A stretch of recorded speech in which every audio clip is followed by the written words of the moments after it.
아내가 상가 엄마하고 붙잡고 동네 campu장하고 또 보호당국이 잡혀가 게다가 도박죄가 또 잡혀가 잡혀가면서 이 아내가 남편이 나를 해주지 않는다고 욕을 해대고 또 자식들도 아버지가 가만히 있는다고 막 욕을 해대고 여러분이 과연 여자의 남편이고 또 아버지라면 어떻게 해야 되겠습니까? 사람 또 당하고 고소당하는 아내 답답하게 하고 데려와야 되겠습니까? 도박 잡아가는 무슨 수도 써서라니까 도박죄 면하게 해서 데려와야 됩니다. 자녀들이 우리 엄마 불쌍하게 달라고 해서 문자고 해서 또 아내하고 그 상태로 계속 살아야 생각이 있는 남자 같으면 그렇게 하지 않고 아내가 바람 피우고 그래서 다시 있는 거죠. 아는 만큼 뭔가 나중에 하고 또 새로운 게 있어. 도박하는 거 돈 드는 거 도박 하지 않겠다는 거. 그래야 그 아내가 데려와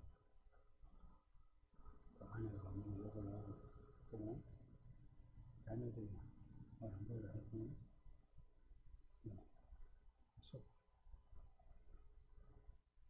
그러기는 이렇게 하나님과 시험이 하나님과 있어야 보면 부부로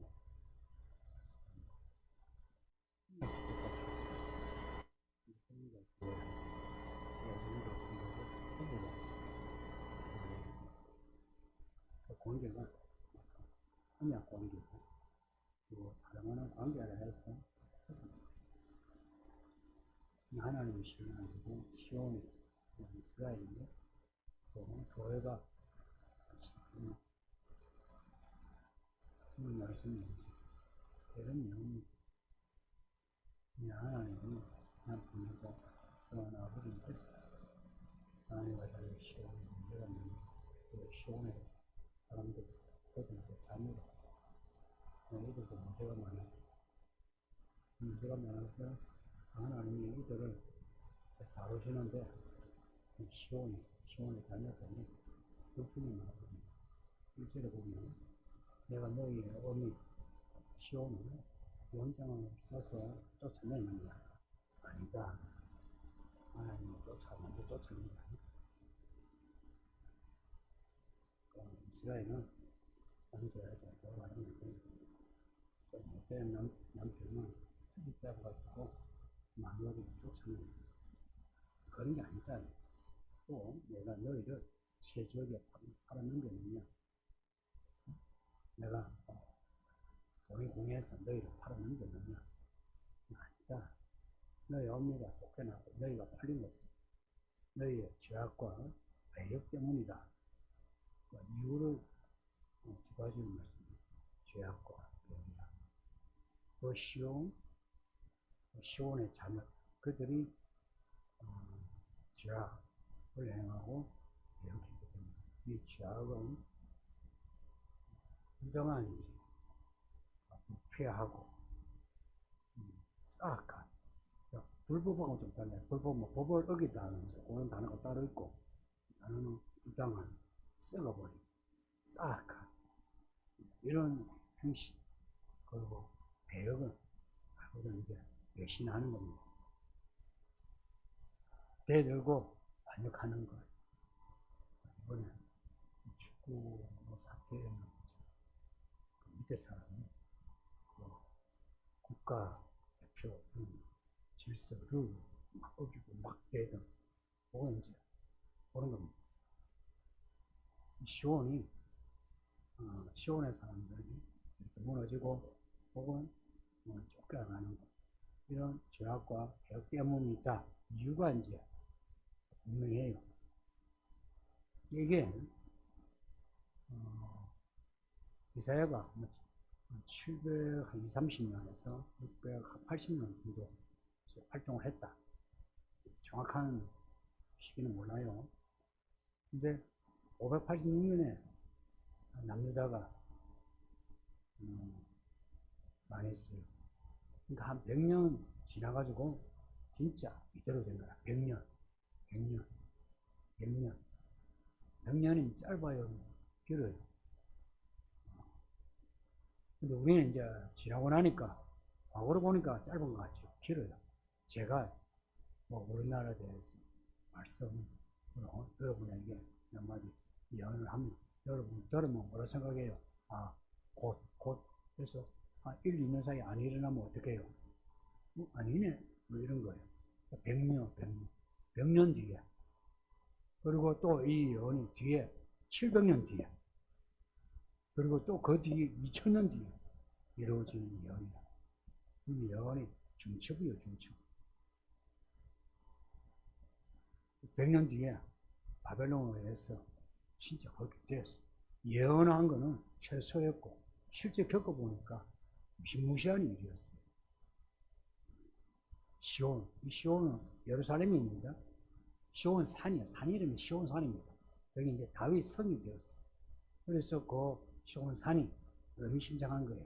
다윗을 향한 약속이 있죠. 예수님이 나오지 않았나요? 그래서 시온 산이 예수님의 그 나라, 구원의 나라를 이제 상징하는 거예요. 그 시온에 불타고 포로로 다 끌려갔어요. 이 문제로 괴로워하고 하나님께 따진 선지자가 하박국. 그 선지자들이 다 순하고 그냥 아무 말 없는 그런 이제 선지자들만 있는 거 아니에요. 그 중에는 가라는데 안 가고 딴 데로 가가지고 또 얻어 터져오고 이런 선지자가 있어요. 지금도 우리도 그렇잖아요. 저도 그렇고 여러분도 그렇고 한 면만 보면 참 하나님 일을 하네 하지만 그 하나님 일을 하기까지 어떻습니까? 우여곡절 끝에 하나님 일을 하고 있는 거죠. 그죠? 저도 막 이래 뻗대다가 저래 뻗대다가 안 돼가지고 얻어 터지고 이렇게 하고 있는 거 아닙니까? 그 하박국이 하나님께 따졌어요. 왜 하나님의 백성이 저 짐승 같은 바벨론 이방인에 얻어 터지는 저들이 와가지고 마치 낚시질하듯이 우리 낚아가지고 죽이는, 진짜 그렇게 죽었어요. 그렇게 또 걸려가고, 그걸 하나님께 몇 번이나 따져요. 하나님이 대답을 하셨거든요.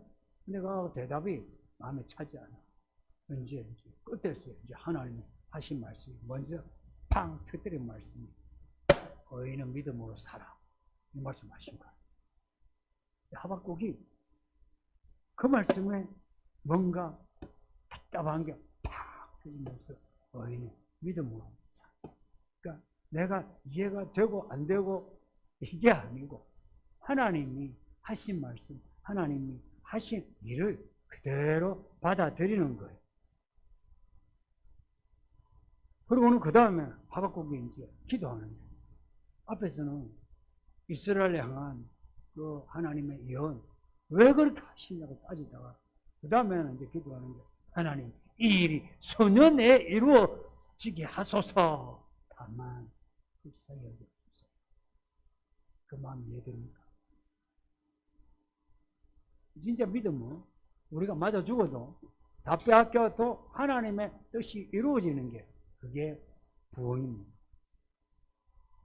그러면 하나님 좀 불쌍히 여겨 달라고. 시온이 무너지는 거 비극이지만 하나님의 경륜. 그리고 하나님의 경륜의 그 최종 목적이 뭐냐? 구원입니다.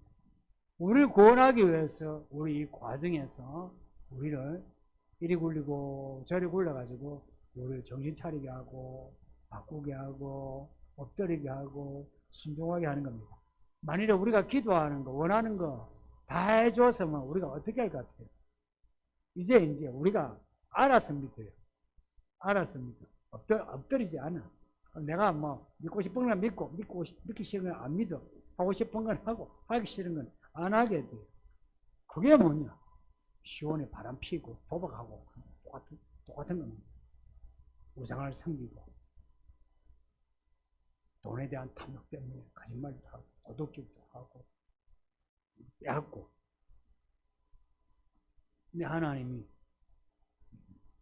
이제 이스라엘에 대해서 이스라엘의 모습을 드러내는 거예요. 드러내고 이제 이스라엘과의 관계를 회복하고자 하는데 하나님이 나타나신 거야. 근데 하나님이 나타나신 거 누가 봤느냐? 물어보면 아무도 못 봤대. 이사야 선지자야 6장에 보면은 그 하늘에 그 불꽃 같은 그 타는 모습을 보고서 엎드리게 되었고 불로 수습을 받고 그러는데 이스라엘 이 사람들한테 물어보면은 하나님 봤냐고, 하나님 말씀 들어봤냐고 하면 아무도 못 봤대. 아무도 못 들었대. 근데 하나님은 우리를 언제 오셨냐고. 오늘 본문에 하나님이 나타나셔서 아무도 반기는 자 없고 하나님이 말씀하자 하시나 아무도 들은 자가 없다 그럽니다. 누가 하나님을 봤냐고, 누가 하나님 음성을 들었냐고. 아닌데 본 적 없고 들은 적 없는데 하나님이 어떻게 우리에게 나타나신지 아십니까? 특별한 경우 하나님이 이렇게 기름 부는 종들에게 하나님이 이렇게 직접 그 모습을 나타내시고 그 음성을 귀로 주시지만 대부분의 경우는 하나님이 그렇게 택하신 종들을 통해서 말씀하시는 거예요. 그들을 통해서 하신 일들을 통해서 하나님을 나타내시고 그들의 입술을 통해서 하나님이 말씀하시는 겁니다. 그렇게 하세요. 민수기에 나오는 발람, 요한계시록에도 나오죠. 발람 아시죠? 거짓 선지자. 발람이 원래 이스라엘을 싫어해요. 저주를 하려고 했어요. 그런데 하나님이 그 입술을 주장해가지고 그 저주를 축복으로 만들어요. 하나님이 딱 작정하시면 거짓 선지자를 통해서도 하나님의 말씀을 전하게 하는 겁니다. 그 말씀은 민수기 말씀에 그 예언이 3개나 쫙 기록되어 있어요. 그리고는 그 예언이 그대로 이루어진 겁니다. 그 거짓 선지자를 통해서도 말씀하시는데 이사야 선지자를 통해서 말씀하시지 않겠느냐. 그 이사야 선지자만이 아니라 지금도 하나님은 교회 종들을 통해서 말씀하십니다. 제가 지금 설교하는 거 이렇게 하나님이 말씀하시는 거예요. 이 말씀으로 하나님은 나타내시는 겁니다. 고로 우리는 이 설교를 통해서 하나님을 볼 뿐만 아니라 하나님의 음성을 들을 수 있어야 돼요. 보고 듣는 거예요. 보고 듣는 거예요. 하나님을 만났다 할 때는 하나님을 보고 듣는 거예요. 성령이 임할 때에도 불의 해 같은 것이 보이고 바람 소리가 들리고 보고 듣는 거예요. 그렇지 예배는 하나님을 만나는 겁니다. 그 하나님을 만나서 하나님을 만났다 봤다 그리고 하나님의 말씀을 내가 들었다 하는 겁니다. 근데 이스라엘 사람들이 이스라엘을 만나 이사야가 하는 말을 들어도 이사야가 하는 일이 많았거든요. 다른 선지자는 역사서에 많이 등장하지 않아요. 그런데 이사야는 역사서에 가장 많이 등장해요. 말하자면 우리나라 같으면 실록으로 기록된 선지자예요. 그래서 왕들 간에 그리고 백성들 간에 한 말과 한 일이 많아요. 근데 이런 이사야 선지자가 말을 하는데 이스라엘 사람들이 안 들었어요. 이걸 하나님이 이사야에게 소명을 주실 때에 미리 말씀하셨어요. 이 이스라엘 사람들은 네가 말을 해도 안 들어. 네가 보여줘도 못 봐. 들어도 깨닫지 못하고 봐도 보지 못하나 그러면 왜 말씀을 전하라 해요? 그래도 전하라는 겁니다. 놀랍지 않나요? 하나님이 이 이스라엘 백성이 눈이 멀고 귀가 멀었으면 야 말해봐야 소용없어. 이게 우리의 셈법 아닙니까? 그럼에도 이사야를 수술해가지고 성령을 부어주셔가지고 하나님의 말씀을 담아서 말씀을 전하게 하시는 거예요. 똑같이 지금도 저를 통해서 여러분에게 말씀을 전하는 겁니다. 여러분이 듣고서 보고서 깨닫든 깨닫지 못하든 보든 보지 못하든 하나님은 말씀을 전하는 겁니다. 그래서 저도 그냥 전하는 거예요. 했던 말 또 하고 했던 말 또 하고. 저도 그렇게 해서 말씀을 읽고 듣고 깨닫고 보았죠. 우리 중에 누가 하나님이 말씀하실 때 금방 깨닫고 하나님이 보여주실 때 금방 보고 이야 하나님을 보았다 하나님 음성을 들었다 한 사람이 누가 있습니까? 듣고 보고 듣고 보고 듣고 보고 해도 몰랐지만 하나님이 오래 참으셔 기다려 주심으로 우리가 콩나물이 이렇게 자라듯이 그렇게 자라다 보니까 어느 수에 말씀이 들리게 되고 하나님 하신 일이 보이게 되면서 우리가 하나님이 정말 살아계시네 하는 고백을 하게 되고 엎드리게 되고 순종하게 되고. 그렇죠. 그 이사야에게 주신 말씀 중에 저들이 마음이 둔하니 그렇게 말씀입니다. 마음이 둔해서 귀로 들어도 깨닫지 못하고 눈으로 보아도 보지 못한답니다. 마음이 둔하니. 그러면은 그 반대의 마음은 어떤 마음이에요? 그 반대의 마음은 열린 마음이에요. 그들이 마음의 문을 열어서 주의 영을 받아가지고 지혜와 계시의 영으로 주의 기업에 그 큰 것을 알므로. 그래서 말씀을 받을 때는 좋은 땅처럼 말씀을 받아들이려고 준비를 하셔야 돼요. 이 말씀은 살아 움직이는 말씀이라 이 말씀을 내가 잡으려면 나도 움직이는 마음이어야 돼요. 마음을 열고서 말씀을 딱 잡아야 돼요. 그 비유 있잖아요. 씨 뿌린 땅에 비유는 비유예요. 그건 비유예요, 비유. 그러나 실제 우리에게 적용을 하면 살아있는 말씀이기 때문에 살아있는 믿음으로 말씀을 받아들이는 겁니다. 그래야 이 말씀을 통해서 하나님을 보게 되면 그 누구도 우상을 섬기지 못하고 하나님을 등지지 못해요. 하나님의 음성을 들으면 그 누구도 이 음성 앞에 엎드리지 않을 수가 없어요. 왜냐? 그 음성이 엄청 크게 들리거든. 하나님을 본 사람은 하나님의 음성이 엄청 크게 들려요. 그래서 그냥 엎드리게 돼. 야, 엎드려 해서 엎드리는 게 아니고 엎드리게 돼. 성경을 읽어라 하지 않아도 읽게 돼요. 설교를 듣고 또 듣고 모르면 또 물어보고. 근데 마음이 둔하면 들어도 몰라요. 그러면서 언제 자기의 죄악과 배역에 대해서는 아무 반성이 없이 하나님이 우리를 하나님의 정의로 징계하시면 그 징계에 대해서 섭섭해가지고 나한테 왜 이러시나? 내가 기도를 했는데, 내가 헌금을 했는데, 내가 교회 다닌 지 얼마나 됐는데 하나님이 나한테 왜 이러시나 하는 겁니다. 교회에서 상처받았다 그럽니다. 시온 때문에, 시온의 자녀의 죄악과 배역 때문에. 시온의 자녀가 누굽니까? 우리입니다, 우리. 요한계시록에 그 7교회 주신 말씀 생각해 보세요. 책망의 말씀이 많지 않던가요? 첫 교회, 에베소 교회에서부터. 괜찮은 교회에서요. 그런데 처음 사랑이 없대요. 여기에 부부생활 오래 하신 분들.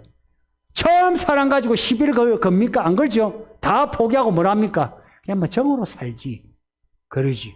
그런데 하나님은 포기하지 않습니다. 아세요? 우리는 뭐 포기하고 하지. 하나님은 절대 포기 못해요. 하나님은 처음과 끝이 같으신 분이고 처음에 가졌던 사랑의 열매를 반드시 맺고자 하는 거예요. 그래서 처음 사랑 없으면 전부 새롭게 리셋을 해야 돼요. 이렇게 시비거는 이들에 대해서 하나님이 하시는 말씀이 이렇습니다. 내 손이 짧아서 구속하지 못하느냐? 내가 건질 능력이 없느냐? 야, 이 말씀을 하신 이유가 뭐겠어요? 하나님이 지금 뭔가 마음에 걸리는 거예요. 마음에 걸려가지고 지금 시비 거는 겁니다. 야, 내가 너희를 도와줄 구원에 해낼 힘이 없느냐? 돈이 없느냐? 지혜가 없느냐? 야, 그래서 내가 가만히 있는 것 같았냐? 이 말입니다. 기분 나쁜 거예요. 우리가 하나님께 하나님 나 기도했는데 왜 안 해줘요? 하나님 나 교회 열심히 다녔는데 왜 안 해줘요? 나를 버리셨나이까? 아유 하나님 안 계신가? 이럴 때 하나님이 골인하신 거라. 내가 너희를 구원할 힘이 없느냐? 이런 거예요. 그러면서 하시는 말씀이 보라 내가 꾸짖어 바다를 마르게 하며 강들을 사막이 되게 하고 물이 없어지므로 거기에 물고기만 남아가지고 썩어 악취가 나게 하는데 또 내가 흑암으로 하늘을 입히며 굵은 배로 덮어버린다. 하늘을 그냥 흑암으로 해를 가린다는 거예요. 이거 고리 나서 하신 말씀입니다. 약간 좋은 말씀 아니죠, 그죠? 야, 내가 힘이 없냐? 말만 하면, 내가, 사막을, 샘물로 만들 수 있어. 이제 이러면은 좋은 의미죠. 그런데 반대로, 아무리 깊은 바다라도 내가 말만 하면 다 말라 빠지게 만들어. 이제 고린하신 거예요. 왜 하나님이 시온이 당할 때 시온의 자녀가 이렇게 고통으로 신음하는 거 하나님이 그냥 보고 계시느냐? 하나님이 힘이 없어서가 아니다 하는 겁니다. 하나님이 우리를 돕지 않으시고 그래서 우리가 지금 아파하고 신음하고 있는 거 하나님이 힘이 없어서가 아니다 이야기입니다. 인생 고달플 때 하나님을 원망하게 되거든요. 그럴 때 하나님이 힘이 없어서 돈이 없어서 고칠 힘이 없어서 이게 아니다 이야기입니다. 시온의 하나님이 누구시냐? 교회의 머리가 되신 예수님이 누구시냐? 구원자십니다. 우리가 어떤 문제에 처하든지 구원하시는 하나님이십니다. 그러니까 구원입니다. 무슨 문제든지. 그래서 무슨 문제가 있든지 간에 구원자이신 하나님께 엎드려야 돼요. 고쳐주세요. 해결해주세요. 하는 겁니다. 이 끝에 3절에 이 말씀은 내가 흑암으로 하늘을 입히며 이 구절은 누가 봐도 출애굽할 때에 흑암으로 만든 재앙 그 재앙을 생각하게 하지 않나요? 그러니까 이런 그 선지서의 말씀에는 이렇게 출애굽의 이야기가 직접으로 다 들어가 있어요. 기억하라는 겁니다. 내가 누구냐? 이스라엘의 하나님 아니에요? 이스라엘 역사 속에 살아계신 하나님 아닙니까? 그러니 그 출애굽을 상기시키면서 내가 누구냐? 야, 내가 출애굽할 때 내가 어떻게 했는데? 근데 너희가 지금 나한테 이러고 있어? 하는 겁니다. 지금은 우리에게 우리 예수님이 십자가를 항상 소환해요. 내가 너희를 얼마나 사랑하는데 이처럼 사랑해. 너희를 위해서 내가 죽었는데 네가 나를 원망해? 내가 너를 위해서 한 일이 얼마나 되는데 내가 너를 위해서 어떻게 지금 하고 있는데 너 나한테 지금 이렇게 이러시는 거예요. 이제 이게 이사야 1장에서부터 시작합니다. 여러분 이사야 1장 한번 보세요. 1장 2절에 보면 내가 자식을 양육했는데 1장에서부터 하나님은 지금 이스라엘에 대해서 시비 거십니다.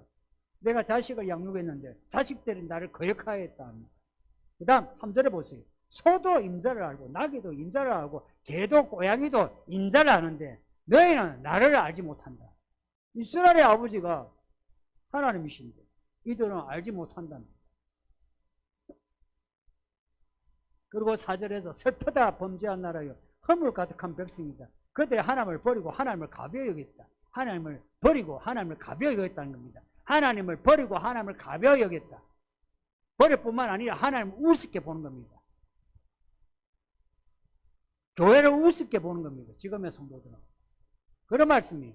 교회 다니는 것도 우습게 생각하고 그것도 새신자가 그러는 게 아니고 교회를 오래 묵은 교회 목사와 장로, 권사, 집사 오래 묵은 사람들이 세례를 받은 사람들이 그렇게 고백을 해놓고는 교회를 우습게 보고 하나님을 버리고 그렇게 산다 이야기입니다.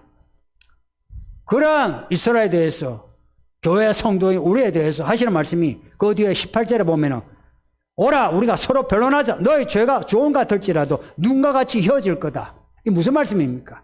와서 이야기하자는 겁니다. 성도님들 문제가 있으면 하나님께 가야 합니다. 사람에게 가서 군시를 하지 마세요.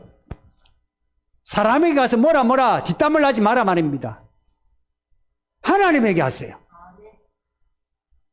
문제가 있으면 시비를 따지고 싶으면 하나님께 하세요. 하나님께. 이 말 잊지 마요. 이 교회 사람들이 쪼잔해가지고 속도 좁아가지고 뭐 하면 궁시는 거리고 뒷담하고 밥 먹으면서도 그러지 마세요. 오라 변론하죠. 하나님께로 오라. 그 하나님께로 가면은 그래 불만 있으면 하나님께 해보세요. 하나님 뭐라 하시는가? 하나님 뭐라 하시는가? 우리가요 마음에 이렇게 무슨 한이 맺히듯이 이거 정말 하나님아 풀어주지 않으면 내가 이거 정말 미치고 환장할 것 같아요. 이런 마음으로 한번 해보세요. 하나님이 가만히 계시는가? 절대 가만히 있지 않아요. 그리고 하나님은 반드시 말씀하시는데 그 말씀은 전부 의의 말씀입니다. 그렇게 따져가지고 따졌을 때에 결국 모든 문제는 다 이렇게 나와요. 니나 잘해라 하면서 우리의 문제를 딱 불거지게 해서 회개하게 합니다. 그러니까 너희 죄가 좋은 것 같을지라도 눈과 같이 치워지리라. 뭐 이 사람들이 오면서 회개하러 왔겠습니까? 하나님과 변론하러 오면서 회개하러 왔겠어요? 아니죠. 나한테 왜 이러시냐고. 그렇게 하나님께 따지는데 하나님과 변론하면서 하나님의 음성을 들으면서 자기 자신을 발견하는 겁니다. 그러니 문제가 있으면은 뭐 가족도요 그 다음이에요. 하나님과 이야기하세요. 특히 이 어른들, 부모들, 자식들 앞에서 함부로 이야기하지 마세요. 요한계시록에 나오는 7교회 보내는 편지 거기도 똑같아요. 그 7교회 사실 대부분이 문제가 있는 교회죠. 그 문제가 있는 교회들에 대해서 그 말씀, 그 요약하면 이래요. 그 처음에는 예수님이 누구신가, 그 문제를 지적하고 회개할 수 있도록 하고, 그리고 이기는 자에 대한 사항을 말씀하죠. 이사야 말씀하고 똑같아요. 오라, 나에게 오라. 문제가 있는 교회들이 다 나에게로 오라. 내가 너희를 고쳐주리라. 그 말씀입니다. 무조건 대놓고 하나님이시라고 용서하마, 다 봐주마, 다 구원하마 이렇게 하지 않으시고 하나님은 절대 그러지 않으십니다. 하나님은 죄악과 배역에 대해서 가만히 있지 않으세요. 그 문제를 반드시 짚고 넘어가고 그 문제를 해결하십니다. 그래서 교회의 문제를 지적합니다. 지적하고서 회개할 길을 제시하고 회개를 하면 이기는 자가 되게 해 주시는 겁니다. 돌아오란 겁니다. 그렇게 해서 돌아온 시온의 자녀들 그리고 교회 성도들이라면 그 받은 구원을 어떻게 생각합니까? 내가 열심히 기도해서 구원받았다 생각할 것 같아요? 절대 그런 생각 못하게 되죠. 이게 하나님의 은혜야. 하나님이 나를 용서해 주시오. 하나님이 나를 오래 참으셨어. 이런 구원을 찬양하게 되겠죠. 그래서 하늘에 올라간 성도들은 전부 찬양합니다. 그 누구도 예수님 앞에서 내가 여기서 그렇게 고생을 했더니 이런 구원을 주시네 이런 말 하지 않습니다. 내가 그렇게 잘 믿었더니 이렇게 구원받네요 하지 않습니다. 내가 그따위로 믿었는데도 우리 예수님이 나를 기다려주시고 도와주셔서 이렇게 구원하시니 구원과 영광과 능력이 하나님께 있습니다. 할렐루야! 그날이 올 겁니다. 하나님이 우리 인생에 해주신 게 뭐가 있다 생각하시는지 믿음에 소리 안 들으며 나한테 해주신 게 뭐가 있냐 이런 생각 자주 하게 돼요. 잘 될 때는 그렇지 않겠지만 어려울 때면. 근데 성도님 가장 어려울 때에 믿음이 테스트 됩니다. 그래서 가장 어려울 때 인생 바닥을 찍을 때에 오히려 딱 마음을 정리해서 믿음으로 사세요. 내가 회개할 거 회개하고 받아온 말씀 순종하리라 하고 그렇게 한다면 안 보이는 예수님이 눈에 보이게 되고 안 들리던 예수님의 음성이 귀에 들리게 돼요. 그러면은 저절로 내가 반응하게 돼요. 아멘 이게요 그냥 어리석은 아멘이 아니고 하나님이 내 앞에서 나를 부르시는 거예요. 그리고 명령하실 때에 하나님 나 여기 있습니다. 알겠습니다. 알겠습니다. 그렇게 하겠습니다. 하는 마음으로 아멘 아멘 아멘 하는 거예요. 그리고 하나님이 나에게 해주신 일들을 내가 어렴풋이나마 알게 되고 확실히 알게 되고 그리고 하나님 하시는 일을 어렴풋이 알게 되고 또 확실히 알게 되고 그리고 하나님이 내 인생에 하실 일을 어렴풋이 알았지만 또 확실히 알게 되고 그런 그 어렴풋이에서 그리고 확실히 알게 되는 그 과정 터널이 뭔지 아세요? 죄악과 배역을 고치는 겁니다. 우리는 그런 그 변화의 터널을 통해서 하나님을 더 확실하게 보게 되고 음성을 더 확실하게 듣게 됩니다. 그러니 순종합니다. 이 변화의 이 과정, 우리의 죄악과 배역을 회개하고 고쳐가는 이 과정을 마다하지 마시고 받아들이시길 바랍니다. 그 가운데에 그 하박국 아까 이야기했는데 하박국 끝에 하박국이 그래요. 무화과 나무에 왜 그 열매가 무성하지 않고 외양간에 소가 없어도 내가 여호와로 인하여 즐거워하리라 그러거든요. 그게 의인의 믿음이에요. 하나님이 나를 아시고 터치하시고 이끄신다 하면은 지금 나의 상황이 어떠하든 하나님이 나의 구원자 하나님이시라는 데는 변함이 없고 그 구원자 능력, 그 부, 그 지략 다 하나님께 있기에 내가 하나님 그 안에만 있으면 무슨 일을 당해도 절대 내가 저주에 떨어지지 않고 내 인생이 언젠가는 이 터널을 통과하면 그 하나님의 그 날에 내가 이르게 된다. 내 인생의 끝은 해피엔딩이다. 그런 그 믿음을 가지게 되면서 그 시간을 인내하게 되는 겁니다. 부디 잘 참아주시길 바랍니다. 예, 말씀 생각하면서 기도합시다. 아버지 하나님 감사합니다. 오늘 이 수요일에 눈비가 쏟아지는 이 밤에 이렇게 예배하러 온 성도들을 불쌍히